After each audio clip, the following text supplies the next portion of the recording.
दोस्तों नमस्कार, मेरा नाम है मनीष कुमार सिंह और आप देख रहे हैं 4 PM महाराष्ट्र। आपका बहुत बहुत स्वागत करता हूं।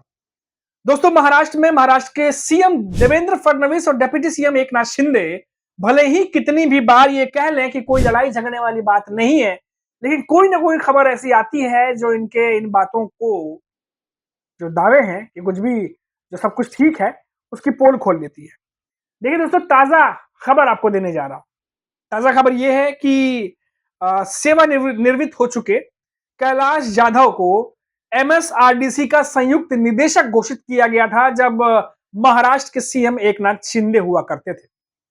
अब महाराष्ट्र के नए सीएम देवेंद्र फडणवीस ने फिर से एकनाथ शिंदे का फैसला पलटते हुए और कैलाश यादव को एमएसआरडीसी का संयुक्त निदेशक पद से मुक्त कर दिया है। जी हाँ दोस्तों, अब उनकी जगह वैदेही रानडे को कार्यभार सौंपने का आदेश दे दिए गए हैं। और कैलाश यादव को लेकर बात ये भी सामने आ रही है दोस्तों कि इनको साल 2026 तक सर्विस जो है वो देनी थी। इस पद पर साल 2026 तक बने रहना था, लेकिन देवेंद्र फडणवीस की सरकार में इन्हें अब इन सेवाओं से मुक्त कर दिया गया और नए अधिकारी को, जिनका नाम वैदेही रानडे बताया जा रहा है, उनको अब कार्यभार सौंप दिया गया है। तो अब देखिए कि कैसे एक के बाद एक फैसले पलटे जा रहे हैं एकनाथ शिंदे के। और फिर भी देवेंद्र फडणवीस कहते हैं कि मैंने कोई फैसला नहीं पलटा है और हमारे बीच सब कुछ ठीक है, युद्ध वाली झगड़े वाली कोई बात ही नहीं है। एकनाथ शिंदे भी यही कहते हैं, तो ठीक है, अब दोनों नेता कह रहे हैं तो फिर मान लेते हैं। लेकिन जब ऐसी खबरें आती हैं तो बताना भी जरूरी है, क्योंकि महायुति सरकार में तीनों गठबंधन साथी हैं। 2022 से सरकार चला रहे हैं तीनों मिल करके। पहले भी कहते थे कि हम साथ हैं, अभी भी कहते हैं कि हम साथ हैं।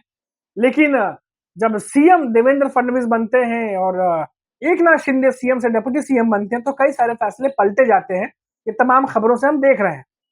अब भले ही भीतर ही भीतर इस चीज को लेकर के मनभेद हो, मतभेद हो, लेकिन जनता के सामने या मीडिया के सामने कैसे कहें, इसकी भी तो एक मजबूरी है।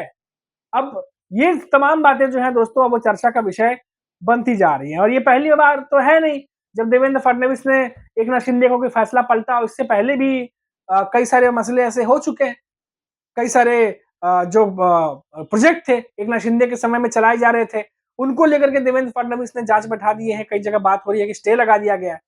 अब कुछ दिनों पहले आपको याद होगा कि उद्धव ठाकरे की शिवसेना की तरफ से दावा किया गया था कि इन्हीं सब चीजों की वजह से एकनाथ शिंदे जो है वो काफी नाराज चल रहे हैं। और पुणे में सुबह 4 बजे तक एकनाथ शिंदे ने इंतजार किया देश के गृह मंत्री अमित शाह से मुलाकात करने के लिए, क्योंकि उन्हें देवेंद्र फडणवीस के बारे में बात करनी थी। अब क्या बातें हुई क्या नहीं हुई, ये तो अमित शाह जानते होंगे या एकनाथ शिंदे जानते होंगे। लेकिन उद्धव ठाकरे की शिवसेना की तरफ से यह दावा किया गया कि सीएम पद पर वापस एकनाथ शिंदे चाहते थे, कि उन्हें दावा उन्होंने किया था।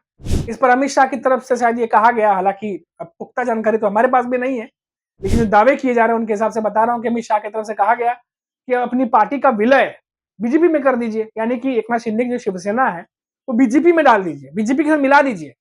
उसके बाद फिर हम इसके बारे में बातचीत करते हैं, कुछ सोचते हैं।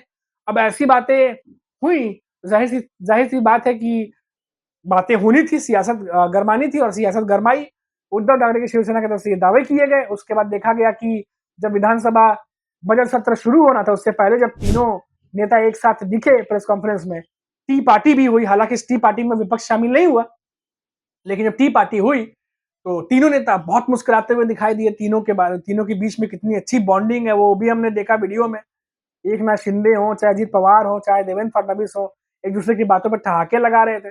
वो अलग बात है कि इस प्रेस कॉन्फ्रेंस में अजीत पवार जो है वो अपने आप को रोक नहीं पाए और बातों ही बातों में कुछ ऐसी बातें बोली जो शायद एकनाथ शिंदे को पसंद नहीं आई, क्योंकि उसका रिवर्ट भी आया। जैसे कि अजीत पवार ने कह दिया था कि एकनाथ शिंदे ने बातों बातों में कहा कि हमारी कुर्सियां बदल गई हैं पर टीम पुरानी है। पहले मैं सीएम था, देवेंद्र फडणवीस सीएम है, लेकिन हमारे deputy CM Ajit Pawar fix है। अब इस पर अजीत पवार ने पलट के कह दिया कि भाई हम तो फिक्स हैं, लेकिन आप अपनी कुर्सी फिक्स नहीं कर पाए। एक तो वैसे ही एकनाथ शिंदे को ये लगता है उनके नेताओं को भी किनारे किया जा रहा है, सीएम रेस से वो बाहर हो गए। ऊपर से अजीत पवार अगर बड़े प्रेस कॉन्फ्रेंस में, बड़ी सभा में ये बात कह दे तो जाहिर तौर पर एकनाथ शिंदे चुप रहने वाले थे नहीं। बड़ी मजाक मजाक में लेकिन एकनाथ शिंदे ने भी जवाब दिया। अब जैसे ही एकनाथ शिंदे ने जवाब दिया कि हमने अपनी मर्जी से किया है, तो देवेंद्र फडणवीस बीच में ही बैठे थे, वहीं बैठे थे। उन्होंने बीच बचाव किया, बोला कि ये रोटेटिंग चेयर है, सबके पास बारी बारी से जाती है और हंसी मजाक में बीच बचाव करते हुए मामले को रफा दफा कर दिया। लेकिन मन की बात निकल ही गई, चाहे हंसी मजाक में ही सही, क्योंकि सभी को पता है सीएम रेस में क्या कुछ हुआ, गृह मंत्रालय को लेकर महाराष्ट्र में क्या कुछ हुआ, बिहार का मॉडल महाराष्ट्र में लाने की बात चल रही थी, वो भी हमने सुना। तो ये तमाम जो बातें हुई, उससे तो यही निष्कर्ष निकला कि एकनाथ शिंदे चाहते बहुत कुछ थे, पर हुआ उनके मुताबिक बहुत ज्यादा कुछ नहीं। अब ऐसे में वो बार बार बीजेपी आला कमान के पास अगर वो जा रहे हैं, जैसे कि उद्धव ठाकरे की पार्टी की जो शिवसेना, उन्होंने दावा किया है, अगर ऐसा है तो अब सरकार बन चुकी है, सीएम बन चुके हैं, अब मौजूदा स्थिति में बदलाव की कोई गुंजाइश नजर नहीं आती है। भले ही महाराष्ट्र की सियासत अभी भी गरमाई हुई है धनंजय मुंडे के इस्तीफे को लेकर के, पर इस पर फडणवीस सरकार घिरती हुई नजर नहीं आ रही है। सवाल खड़े हो रहे हैं धनंजय मुंडे को लेकर के, सवाल खड़े हो रहे हैं अजीत पवार के एनसीपी को लेकर के कि अब तक क्यों नहीं उनको बर्खास्त किया गया था। अब जब देवेंद्र फडणवीस ने खुद सामने से इस्तीफा मांग लिया है तो उन्होंने आके कहा भी कि मैंने इस्तीफा ले लिया है। अब भले ही वो दबाव बनने के बाद उन्होंने ये फैसला किया हो, क्योंकि काफी समय से ये मामला चल रहा था और एनडीए गठबंधन लगातार हमलावर था, लेकिन इस्तीफा देंगे कि नहीं देंगे ये संशय बना हुआ था। और आखिरकार जब देवेंद्र फडणवीस ने इस्तीफा मांगा तो देवेंद्र फडणवीस ने खुद आके कहा कि मैंने इस्तीफा जो है मुझे मिल गया है और मैंने उसका मंजूर कर लिया। यानी यहाँ भी फडणवीस सरकार जो है वो एक तरीके से अपने बारे में कहती नजर आई कि देखिए इस्तीफा ले लिया गया है।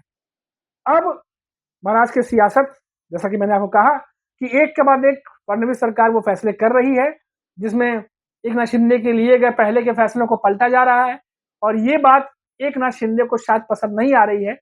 और यही वजह है कि जो अभी मैंने आपको ताजा खबर बताया कि कैसे एकनाथ शिंदे के समय में नियुक्त जो अधिकारी थे उनको हटा दिया गया है। अब देवेंद्र फडणवीस ने नए अधिकारी की नियुक्ति कर दी है, जबकि उनका कार्यकाल 2026 तक था। तो महाराष्ट्र में दोस्तों हर तीसरे दिन, चौथे दिन एक खबर ऐसी आती है जब देवेंद्र फडणवीस कोई ना कोई ऐसा फैसला लेते हैं जो एकनाथ शिंदे के पास्ट में यानी भूत में लिए गए फैसले को, जब वो सीएम हुआ करते थे, पलटा जा रहा है। और ये एक के बाद एक हो रहा है, और इसीलिए बात कही जा रही है कि क्या एकनाथ शिंदे के मन में बार बार दरकिनार किए जाने के बाद ये बार बार बात आ रही है कि क्यों मुझे उन किनारे किया जा रहा है, मेरे फैसले को पलटा जा रहा है। इसीलिए जो एकनाथ शिंदे हैं वो बीच बीच में जो उनके बयान आते हैं कि मुझे हल्के में मत लेना, टांगा पलट जाएगा, तो इन बात जब ये बयान ऐसे आते हैं तो उसकी अटकलें लगाई जाती हैं कि क्या ये एमवीए गठबंधन के लिए है, क्योंकि ना तो चुनाव है, ना ही एमवीए गठबंधन कुछ ऐसा कुछ कर रहा है जिसकी वजह से एकनाथ शिंदे को ऐसे बयान देने पड़े, क्योंकि अभी तो सीटों का भारी नुकसान हुआ है एमवीए गठबंधन को। और जिस तरह से खींचतान चल रही है देवेंद्र फडणवीस के साथ, जानकार भी कह रहे हैं कि हो सकता है कि उनका वो मैसेज देवेंद्र फडणवीस के लिए भी हो, क्योंकि आखिर एकनाथ शिंदे 2022-23 के बाद 2025 में 24 में इलेक्शन के बाद बहुत ज्यादा मजबूत तो हुए नहीं है, सीएम से डिप्टी सीएम हुए हैं, और तो और बहुत सारे ऐसे पद जो उनके पास थे वो बीजेपी के नेताओं के पास है अब। तो ऐसे में एकनाथ शिंदे भी ये कोशिश कर रहे हैं कि अपने आप को मजबूत बना के रखा जाए, ताकि जब बात बोली जाए तो कुछ ना कुछ वजन हो। पर अभी तो फिलहाल ऐसा कुछ होता दिखाई इतना दे नहीं रहा, क्योंकि फडणवीस अपने हिसाब से फैसले लगातार लिए जा रहे हैं। अभी के लिए इतना ही। आप देखते रहिए 4 PM महाराष्ट्र। नमस्कार।